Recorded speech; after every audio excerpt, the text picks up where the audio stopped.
चोर फज इब्ने मुनीब। उसे पता था कि आज वो पकड़ा जाएगा। आने वाली मुश्किल की बू हवा में चारों तरफ फैली हुई थी। सुबह सवेरे घर से निकलना और फिर घंटों बाद लौटना अब उसकी आदत बन चुकी थी, मगर शायद आज किसी ने उसका पीछा किया था। ये आदत उसे पड़ी कैसे?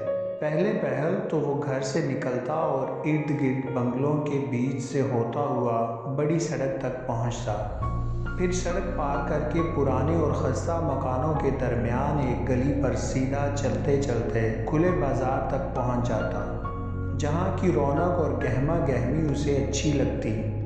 मगर एक दिन न जाने क्यों वो पुराने मकानों के दरमियानी गली पर चलते चलते बाजार से पहले एक ख़ास मुकाम पर बाएं जानिब मुड़ गया, और फिर थोड़ी ही दूर उसे वो कूड़े का वसी ढेर नज़र आया था, जहां अब वो रोज़ाना जाता था। इसी कूड़े के ढेर पर उसे वो दोनों खेलते हुए मिले थे जिनसे अब वो रोज़ाना खेलने जाता था। छोटे छोटे हाथ, नंगे पाँव, मासूम चेहरे, शरारती आंखें।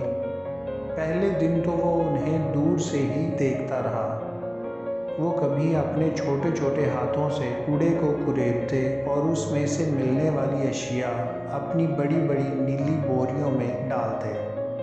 बोरियां जो उनसे भी बड़ी मालूम होती थीं और जिन्हें जब वो कमर पर लादते तो पूरी ना उठती और ज़मीन पर घिसटती रहती। और कभी सब कुछ छोड़कर खेल कूद में लग जाते, एक दूसरे के पीछे भागते या किसी डब्बे को गेंद बनाकर खेलने लगते। उनके एक दूसरे को बार बार पुकारने से उसे ये भी अंदाज़ा हो गया था कि निस्बतन लंबे कद मगर छोटे बालों वाला जमील है और छोटी सी चादर सर पर ओढ़ने वाली जमीला है। ये चादर जो जगह जगह से फटी हुई थी, कभी सरकती सरकती जमीला के कंधों पर आ जाती और कभी खेल के दौरान बिल्कुल ही ज़मीन पर पड़ी होती। तब उसको लंबे भूरे बाल साफ नज़र आते। पहले दिन उसे ये भी अंदाज़ा हो गया था कि वो दोनों काम और खेल के बीच कंखियों से उसकी तरफ देख रहे थे। दूसरे दिन वो उनके साथ खेलने लगा था। फिर वो दिन भी आया जब उसने उन्हें लड़ते देखा। उस दिन जमील को कूड़े के ढेर में ख़राब अंगूरों का एक गुच्छा मिला, जिनमें एक दाना बिल्कुल साफ था। जमील इस साफ दाने को देखकर खुशी से उछला था और जमीला उसकी तरफ भागी थी। अपने अंगूर के दाने को बचाने के लिए जमील ने जमीला को धक्का दिया था। वो मुंह के बल गिरी थी और बहुत ज़ोर से रोई थी। जमील गुच्छा छोड़कर जमीला की तरफ भागा था और फिर अपने फटे हुए कुर्ते के कोने से उसने जमीला के होंठ से बहते खून को रोका था और अपने हाथ से जमीला को अंगूर का दाना खिलाया था। दाना खाकर जमीला अपना दर्द भूल गई थी और उसके नन्हे चेहरे पर एक ख़ास ताजगी आ गई थी। ये झगड़ा, ये खून, ये ताजगी उसने उन दोनों से कुछ फासले पर बैठकर देखी थी, और शायद इसीलिए अगले दिन घर से निकलते हुए एक ऐसा काम किया था जो उसने पहले कभी नहीं किया था। उसने अपने ही घर से चोरी की थी और फिर करता चला गया था।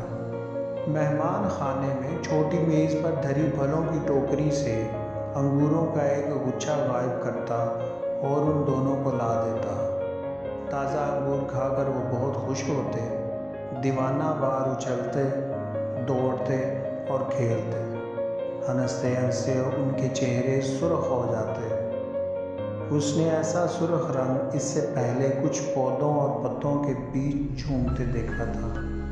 चोरी, खेल और घर वापसी, ये सिलसिला अब तक बग़ैर किसी मदाखलत और रोक टोक के चलता रहा था।